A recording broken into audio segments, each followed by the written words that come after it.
Have you ever used the Wingman and wanted to shoot it faster? Instead of holding the shoot button down, try to spam both buttons and you will see a huge difference. In my test, it doesn't seem like there's a huge difference, but the 300 ms is probably to blame for that. I'm just going to let you guys listen to the audio of normal versus the spam, and you guys will be able to hear a clear difference in the fire rate.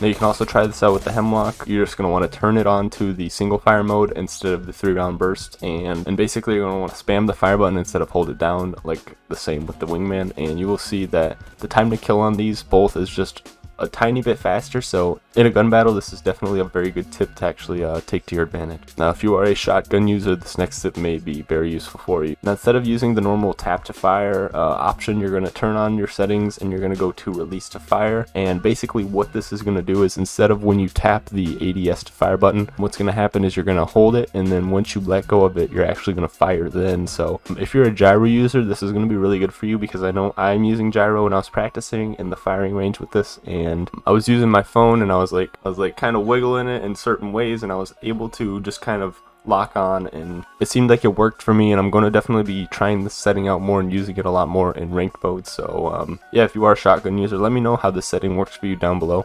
It's more useful for the Mastiff than the EVA. I haven't really played around a lot with this on the shotgun pistol, but I know that with the Mastiff, I know that this setting is a very, very useful thing to use if you've been having trouble trying to hit your shots before. Now, one thing that is not a tip, but I did want to show it in this video, because it is a thing in COD Mobile for some reason, is that the lethal switching or the tactical switching does not work in this game. Melee switching does not work, it's not a thing. Obviously this doesn't work on PC or console, so I don't know why it would on mobile, but I did want to throw this in here because I knew there might be some people that were going to try this on global launch, or that were trying it on soft launch already. And yeah, it's a mechanic in COD Mobile for some reason, which is a very weird thing because never been a mechanic in any other Call of Duty, but for some reason in COD Mobile, you know, they just said, screw it, let's make it. So it might be a bug, honestly, I don't know, but yeah, I just wanted to throw that in here really fast. The next tip is how to prevent fall damage.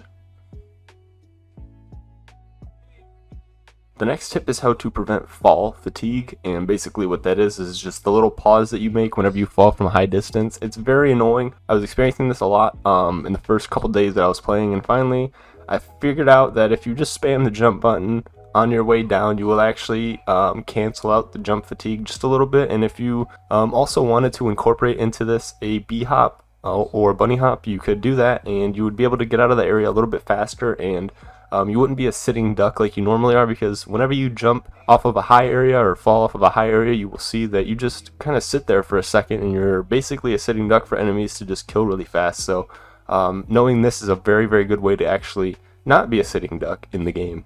This tip can basically help you avoid enemies, mainly at the beginning of games. Other than that, this tip is a little bit of a weird tip to know, but it is a very good tip to know, so do not miss this. If you have your fists out and you are jumping and punching at the same time, you're running away and you're moving around in circles and just doing a weird juke maneuver while you're jumping and punching, you can make your body move in a weird way, and you will be able to confuse enemies just a little bit and make them possibly miss some shots that they would have otherwise hit. And like I said, this is mainly good at the beginning of games, but it is also good if you do not have any ammo in your gun, because I know energy ammo is like gold to come across for some reason. It's very, very tricky for me to come across. I know some of you guys are going to say in the comments, I find it super easy. I don't know what you're talking about in this video. Energy ammo is so easy to find. Listen, for me and my streams, you'll go and watch my streams. I have a huge pain finding it. So now this next tip is how to peek enemies who could possibly be camping or are just a distance away a little bit, and that you need to get some information on them, what their location actually is and what they're doing. And you can actually do this by mantling up an object, but not fully mantling up.